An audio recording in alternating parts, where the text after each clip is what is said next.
Hello दोस्तों, good morning. स्वागत है एक बार फिर से आप सभी का एमजेटी एजुकेशन में। दोस्तों आज है 18 मार्च। आज की वीडियो में हम लोग बात करेंगे 18 मार्च 2023 के मोस्ट इंपोर्टेंट करंट अफेयर के क्वेश्चंस के बारे में।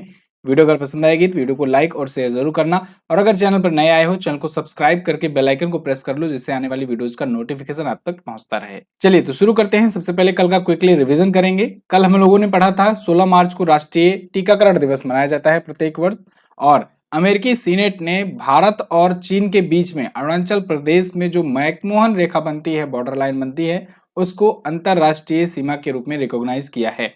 और वहीं संयुक्त भारत सिंगापुर अभ्यास बोल्ड कुरुक्षेत्र, ये जोधपुर राजस्थान में हुआ। भारत ने अभी लग्जमबर्ग के साथ अपनी 75 साल की दोस्ती पूरी की, और इसको लेकर के एक संयुक्त स्मारक डाक टिकट जारी किया गया है। उत्तराखंड में अभी फूलदेई त्योहार मनाया गया।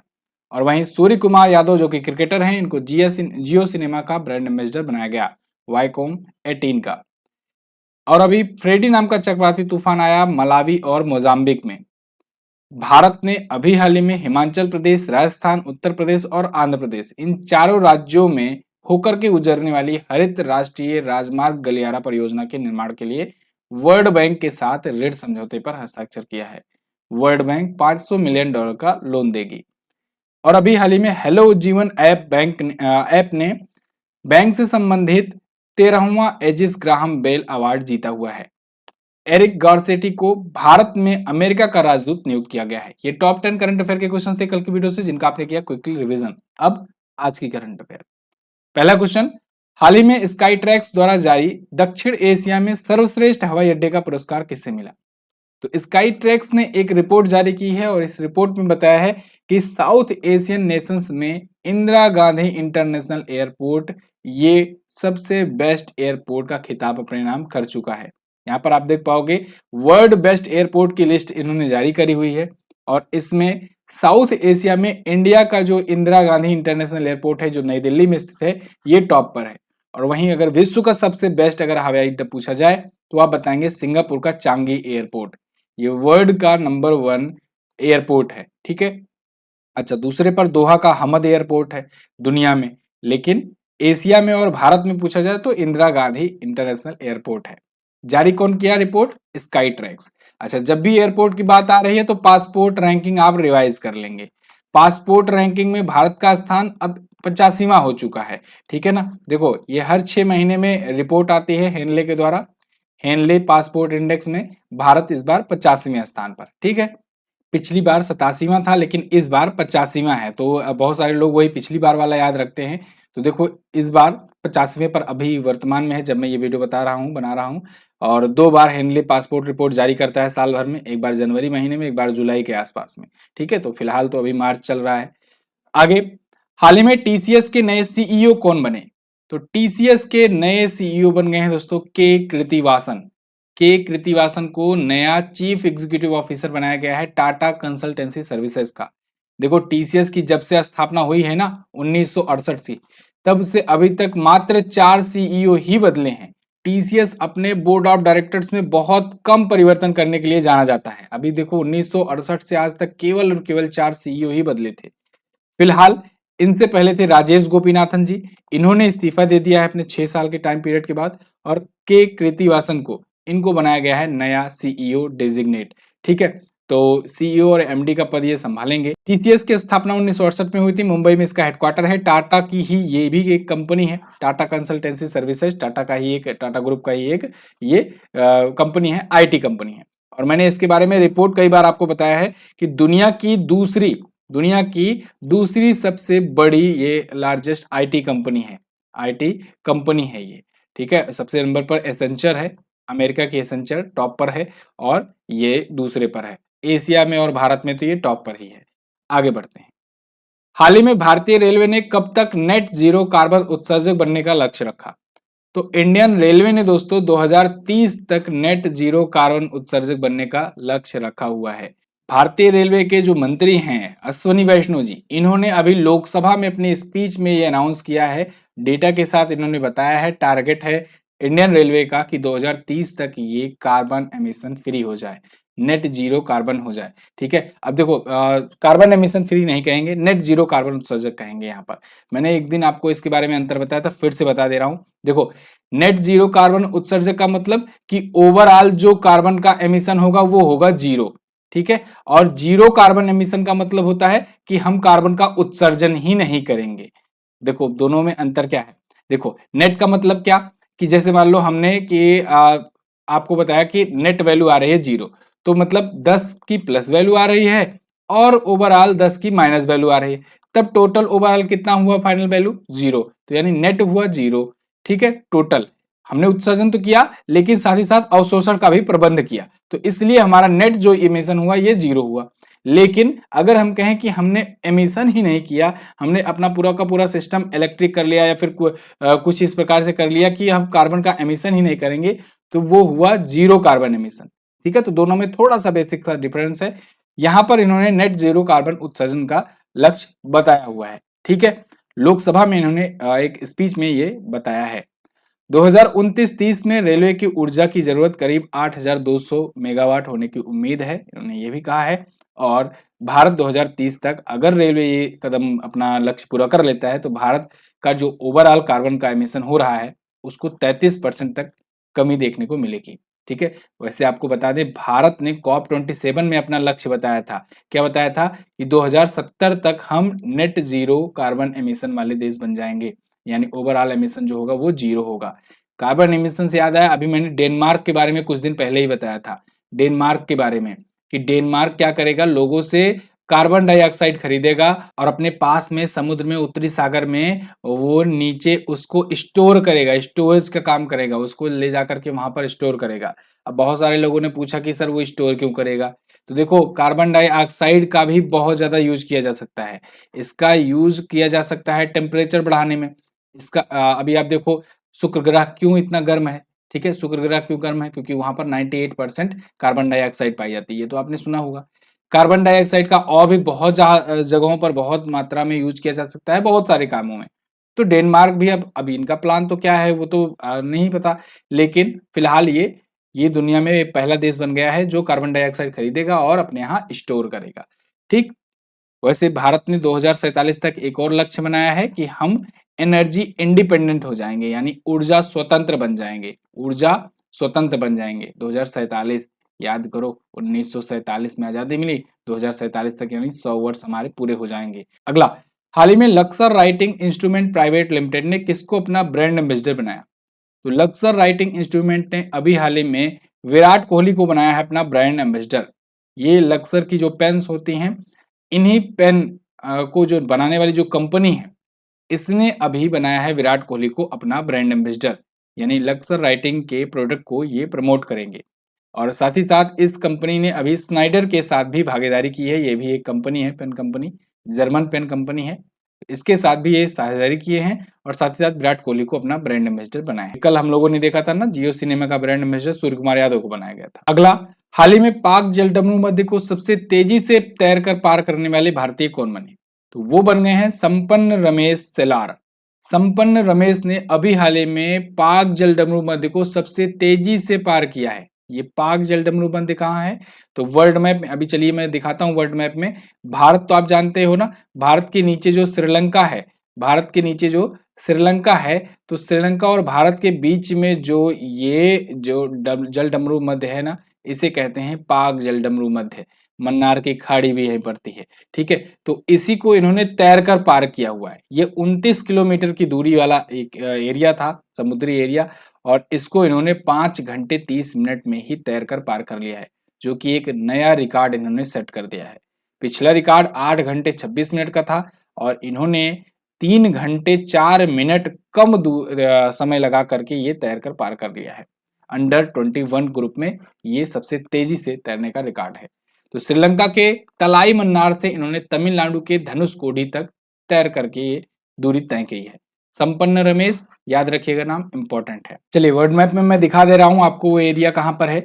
यहां पर देखोगे वर्ल्ड मैप में सबसे पहले ये रहा अपना प्यारा भारत, और यहीं से भारत और श्रीलंका के बीच में देखिए ये जो एरिया है ना, ये है पाक जलडमरू मध्य, इसे ही कहते हैं। और यहाँ पर आप देखोगे रामेश्वरम के पास में ये है धनुषकोडी, और धनुष कोडी से ये रहा मन्नार आइसलैंड और तलाई मन्नार। तो ये जो दूरी है ये बीच में राम सेतु है, ठीक है। और राम सेतु यहाँ पर पहले था, अब कुछ धंस गया है, ठीक है। तो यहाँ पर तलाई मन्नार से लेकर के इन्होंने तैर करके ये दूरी धनुषकोडी तक पहुंची हुई है, पार की हुई है, और वो भी कितना, 5 घंटे 30 मिनट में। अगला क्वेश्चन, हाल ही में सेंट्रल बैंक ने किसे गवर्नर ऑफ द ईयर के पुरस्कार से सम्मानित किया? अभी हाल ही में इंटरनेशनल सेंट्रल बैंकिंग एक संस्था है, उसके द्वारा गवर्नर ऑफ द ईयर का पुरस्कार मिला है शक्तिकांत दास को, जो कि वर्तमान में है आरबीआई के गवर्नर। आरबीआई के ये 25वें नंबर के गवर्नर हैं शक्तिकांत दास, और इन्होंने दुनिया भर के गवर्नर्स, दुनिया भर के जो सेंट्रल बैंक्स हैं उनके गवर्नर्स को पीछे छोड़ते हुए भारत का नाम रोशन किया है और गवर्नर ऑफ द ईयर का पुरस्कार अपने नाम कर लिया है। ये अवार्ड इन्हें क्यों मिला? क्योंकि देखो देखो दुनिया भर में कोविड के बाद स्थिति बहुत ज्यादा खराब रही। अमेरिका में ही आप देख लो, लगातार बैंक पे बैंक डूबते चली जा रही हैं। 3 बैंकें डूब चुकी हैं और भी कई बैंकों का प्रेडिक्शन है कि वो भी डूबने ही वाली हैं। वहां पर सिस्टम जो है वो आउट ऑफ कंट्रोल हो चुका है। लेकिन यहाँ पर इन्होंने ना सिर्फ भारत जैसे देश, जो इतना बड़ा पॉपुलेशन वाला देश है, उसको संभाला, बल्कि भारत में रिसेशन को भी बचाया। भारत में जो इन्फ्लेशन था वो भी मेंटेन करके रखा, बहुत ज्यादा नहीं बढ़ने दिया इन्होंने, और आसपास ही बना करके रखा, ठीक है, 6% के आसपास में ही। तो इस सब चीजों के लिए इनको इतना बेहतरीन ढंग से मैनेज करने के लिए ये अवार्ड मिला हुआ है। International economic research general central banking के द्वारा यह अवार्ड दिया जाता है। इस बार 2023 के लिए governor of the year Shaktikanta Das को मिला है। अच्छा, ऐसा नहीं है कि ये अवार्ड इससे पहले किसी भारतीय गवर्नर को नहीं मिला। 2015 में रघुराम राजन जी को मिला था। रघुराम राजन जी ये 23वें नंबर के भारतीय आरबीआई रिजर्व बैंक के गवर्नर रह चुके हैं। 24वें थे उर्जित आर पटेल और 25वें नंबर के हैं शक्तिकांत दास। वैसे central bank of the year का अवार्ड किसे मिला? ये यूक्रेन के नेशनल बैंक को मिला है, ठीक है। और governor of the year Shaktikanta Das को। आगे बढ़ते हैं, आरबीआई के बारे में तो बताने की जरूरत नहीं है, सब कुछ पता ही है आपको। आगे बढ़ते हैं, हाल ही में भारत श्रीलंका ने कहां पर जेफरी वावा प्रदर्शनी का उद्घाटन किया? तो भारत श्रीलंका ने अभी हाल ही में नई दिल्ली में एक प्रदर्शनी का उद्घाटन किया जेफरी वावा नाम से। यहाँ पर आप देख पाओगे, आर्टिकल है ऑल इंडिया रेडियो का, India Sri Lanka to inaugurate exhibition Geoffrey Bawa, it is essential to be there on Friday. ये इसका पूरा नाम था, ठीक है, जेफरी वावा प्रदर्शनी का। तो national gallery of modern art ये भारत की तरफ से, और श्रीलंका के उच्चायोग यानी कि उसके हाई कमिश्नरेट की तरफ से ये Geoffrey Bawa it is essential to be there प्रदर्शनी का उद्घाटन किया गया। कब? 17 मार्च 2023 को। भारत और श्रीलंका के भी संबंधों का 75वीं वर्षगांठ पूरा हुआ है, और इसके आयोजन में, इसके उपलक्ष्य में ये आयोजित किया गया। श्रीलंका भी मैंने आपको दिखाया ही था वर्ल्ड मैप में। आगे बढ़ने से पहले आपको एक जरूरी इन्फॉर्मेशन देना चाहूंगा। देखो दोस्तों, आरआरबी लोको पायलट का शताब्दी बैच जो चल रहा है, इसमें क्लासेज आ रही हैं, और इसमें क्या क्या मिल रहा है इसको आप पहले देख लो। इसमें टॉपिक वाइज आपको करंट अफेयर दिया जा रहा है, सब्जेक्ट वाइज जीके आपको सब कुछ कंप्लीट पढ़ाया जा रहा है, हिस्ट्री, पॉलिटी, ज्योग्राफी, इकोनॉमी, और सब नई नई वीडियोज आ रही हैं, पुरानी कोई भी वीडियो नहीं डाली जा रही है। ऐसा इसलिए किया जा रहा है क्योंकि अभी इसमें टाइम है एग्जाम में आपके, ठीक है। तो वैकेंसी शो होने वाली है, शो होने के बाद भी आपको मौका मिलेगा, और ये बैच अभी लॉन्च हो चुका है, इसलिए यहाँ पर नई नई वीडियोज आ रही हैं बिल्कुल अच्छे से टाइम से। तो आपको सब कुछ फ्रेश वीडियो, फ्रेश कंटेंट मिल रहा है। Math, reasoning, science special classes आ रही हैं, फिजिक्स की, केमिस्ट्री की, बायोलॉजी की अभी कल क्लास हुई है, तो आप लोग इसको ज्वाइन कर सकते हो। 20 मॉक टेस्ट भी आपको प्रोवाइड किए जाएंगे, प्रीवियस ईयर सेट भी अच्छे से सॉल्व कराया जाएगा। मंथली ई बुक दी जा रही है हिंदी और इंग्लिश दोनों लैंग्वेज में करंट अफेयर की। और तो और ये चीजें आप 30% डिस्काउंट पर भी प्राप्त कर सकते हो अभी के टाइम पर। आपको कूपन कोड यूज करना है MZT30। गूगल प्ले स्टोर पर जाइए, MZT ऐप डाउनलोड कीजिए, और अगर कोई भी डाउट आता है, कुछ भी लेने में इसमें प्रॉब्लम आती है, तो आप इस नंबर पर व्हाट्सएप कीजिए, आपकी सहायता की जाएगी। लाइव प्लस रिकॉर्डेड क्लासेस होंगी, मॉक टेस्ट, क्लास नोट्स और मंथली ई बुक्स आपको मिलेंगी शताब्दी बैच में। आगे बढ़ते हैं, अगला क्वेश्चन है, हाल ही में वर्ल्ड स्लीप डे कब मनाया गया? विश्व नींद दिवस, विश्व नींद दिवस कब मनाया गया? तो विश्व नींद दिवस दोस्तों अभी मनाया गया 17 मार्च को, लेकिन ये प्रत्येक वर्ष 17 मार्च को नहीं मनाया जाता है, ध्यान रखिएगा। इस बार ये 17 मार्च को मनाया गया है। ये प्रत्येक वर्ष मार्च महीने के विषु से पहले शुक्रवार को मनाया जाता है, ठीक है। तो नींद के बारे में अवेयरनेस फैलाने के लिए, नींद का महत्व बताने के लिए ये पूरी दुनिया भर में मनाया जाता है। नींद से संबंधित बहुत सारे मुद्दों के बारे में, जैसे कि नींद आती रहे तो ड्राइविंग ना करें, ठीक है। चिकित्सा, शिक्षा, सामाजिक पहलू पर क्या इफेक्ट पड़ता है, अच्छी नींद का क्या महत्व है, ये सब के बारे में अवेयरनेस फैलाने के लिए ये दिवस वर्ल्ड स्लीप सोसाइटी के द्वारा 2008 से ही मनाया जा रहा है। थीम इस बार की रखी गई है sleep is essential for health. अच्छी नींद स्वास्थ्य के लिए जरूरी है। ये रहे कुछ इंपॉर्टेंट डे मार्च महीने के जो अभी तक आए हुए हैं। कल हम लोगों ने रिवीजन किया था, तो आज हम लोग बढ़ेंगे आगे। एक दिन रिवीजन करवाता हूँ, एक दिन आपको रिवीजन करने के लिए कहता हूँ, जिससे समय भी ना लगे और आप चीजों को रोज रिवाइज करते रहो। अगला, हाल ही में किस केंद्रीय मंत्री ने बेंगलुरु में एग्री यूनिफेस्ट का आयोजन किया? तो एग्री यूनिफेस्ट का अभी उद्घाटन किया गया है केंद्रीय कृषि मंत्री नरेंद्र सिंह तोमर जी के द्वारा।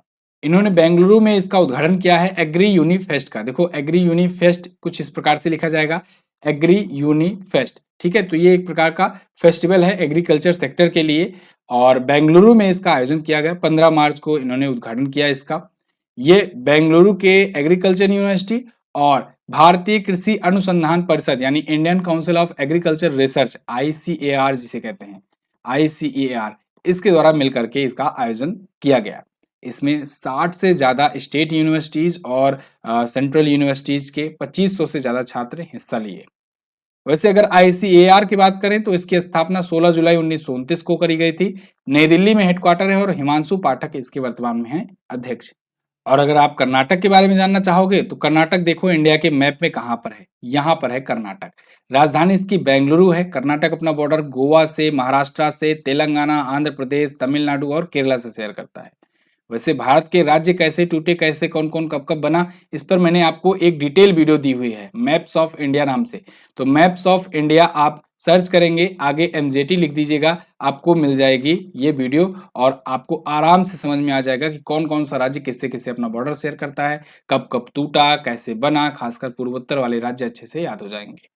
इसके अलावा अगर हम लोग बात करें कर्नाटक से, तो यहाँ के CM है बसवराज S बोम्मई, ये BJP पार्टी से हैं। यहाँ के गवर्नर हैं वर्तमान में थावर चंद गहलोत जी। यहाँ पर अगर झीलों की बात करें तो कुक्करहल्ली झील है, पंपा सरोवर, बेगुर झील, बेलांदूर झील है। नेशनल पार्क में यहाँ पर बांदीपुर नेशनल पार्क और नागरहोल राष्ट्रीय उद्यान या नेशनल पार्क, ये बहुत पूछा जाता है। यक्षगान कर्नाटक का प्रमुख लोक नृत्य है और ये भी कई बार एग्जाम में पूछा गया है। जिलों की संख्या 31 है, 224 विधानसभा में सीटें हैं। लोकसभा में यहाँ से 28 सीटें और राज्यसभा में यहाँ से 12 सीटें जाती हैं। अच्छा, जब मैं कहता हूं कि विधानसभा में सीटें हैं लेकिन लोकसभा में जाती हैं, राज्यसभा में जाती है, तो इसका मतलब क्या है? इसका मतलब आपको समझना चाहिए कि विधानसभा उसी राज्य में होती है, जबकि लोकसभा और राज्यसभा कहाँ होती है? दिल्ली में। तो अगर मैं कहूँ कर्नाटक से जाती है तो मतलब कर्नाटक से यहाँ पर सीटें जाती है, मतलब इनके इतने प्रतिनिधित्वकर्ता यहाँ पर जाकर के बैठते हैं दिल्ली में। राजकीय पुष्प है कमल, राजकीय पशु है भारतीय हाथी, राष्ट्रीय पक्षी है भारतीय रोलर। आगे, घरेलू रेटिंग एजेंसी क्रिसिल के अनुसार वित्तीय वर्ष 2023-24 में देश की अर्थव्यवस्था में कितने प्रतिशत की वृद्धि हुई? तो क्रिसिल के अनुसार वित्तीय वर्ष 2023-24 में भारत की अर्थव्यवस्था में 6% की ग्रोथ देखने को मिलेगी, ये इन्होंने प्रिडिक्ट किया है क्रिसिल ने। क्रिसिल एक घरेलू रेटिंग एजेंसी है जो रेटिंग्स वगैरह जारी करती है, अपना अनुमान जारी करती है इकोनॉमी को लेकर के। तो भारत की जीडीपी का इसका मानना है कि भारत की जो जीडीपी है, जीडीपी बोले तो क्या, ग्रॉस डोमेस्टिक प्रोडक्ट, बहुत दिन हो गया इसके बारे में चर्चा किए। ग्रॉस डोमेस्टिक प्रोडक्ट जो है ये 6% की दर से अगले वित्तीय वर्ष में यानी 2023-24 में बढ़ेगी। इन्होंने ये भी कहा है कि अगले 5 सालों तक देश की इकोनॉमी औसतन ऑन एन एवरेज 6.8% की दर से ग्रोथ होगी। अब ऑन एन एवरेज का मतलब ये हुआ कि कभी हो सकता है 6.5% की दर से बढ़े, कभी हो सकता है 7 पॉइंट की दर से बढ़े, लेकिन ओवरऑल जो एवरेज होगा वो 6.8% की दर से होगा। ठीक। नेशनल स्टैटिकल ऑर्गेनाइजेशन का कहना कुछ और है। NSO ने कहा है, यानी राष्ट्रीय सांख्यिकी संगठन या कहीं कार्यालय ने, इन्होंने कहा है कि चालू वित्तीय वर्ष यानी करंट फाइनेंशियल ईयर में जो कि 2022-23 का है, इसमें ग्रोथ रेट 7.0% की रह सकती है। क्लियर? अच्छा, जीडीपी बहुत दिन बाद आया है, क्विकली रिवाइज कर लेंगे, बहुत सारे स्टूडेंट नए जुड़े होंगे। देखो जीडीपी होता क्या है, अगर किसी देश की सीमा के भीतर, यानी जैसे भारत है तो भारत के बॉर्डर के भीतर भीतर जितने भी चीजें होती हैं एक फाइनेंशियल ईयर में, जितने भी प्रोडक्ट्स का और सर्विसेज का उत्पादन होता है, किसी एक वित्तीय वर्ष में। ध्यान रखिएगा, जब भी बात होगी हम लोग वित्तीय वर्ष की बात करेंगे। वित्तीय वर्ष क्या होता है? 1 अप्रैल से लेकर के 31 मार्च तक का टाइम पीरियड, ठीक है। तो 1 अप्रैल से 31 मार्च तक का प्रत्येक वर्ष में जो भी सर्विसेज और जो भी प्रोडक्ट का उत्पादन होता है देश की सीमा के भीतर भीतर, तो उसे कहते हैं ग्रॉस डोमेस्टिक प्रोडक्ट, यानी सकल घरेलू उत्पाद, ठीक है। ध्यान रखिएगा, ये सीमा के भीतर होना चाहिए, चाहे कोई विदेशी आकर प्रोडक्ट का उत्पादन कर रहा हो, चाहे कोई भारतीय उत्पादन कर रहा हो, देश की सीमा के भीतर होना चाहिए, बस ये इंपॉर्टेंट है। और अगर ग्रॉस नेशनल प्रोडक्ट की बात की जाए तो सकल राष्ट्रीय उत्पाद यानी अपने देश का उत्पाद होना चाहिए। इसको आपको मैंने made in India, made by India के नाम से बहुत बढ़िया समझाया था। देखो, मेड बाय इंडिया और एक होता है made in India. Made in India, तो मेड इन इंडिया मतलब कि भारत के अंदर उत्पादन हो, तो ये जीडीपी वाला केस रहेगा, मेड इन इंडिया। और मेड बाय इंडिया मतलब भारतीयों के द्वारा उत्पादन हो, विदेशों में भी उत्पादन हो रहा है, लेकिन अगर कोई भारतीय जाकर कर रहा है तो वो जीएनपी में जुड़ेगा। ठीक है, समझ में आ गई मोटी मोटी बात। चलिए, बाकी आप इकोनॉमी की क्लास लेकर के आप और अच्छे से इकोनॉमी को पढ़ सकते हैं। ये थे आज के दिन के टॉप 10 करंट अफेयर के क्वेश्चंस। आई होप आपको वीडियो पसंद आई होगी।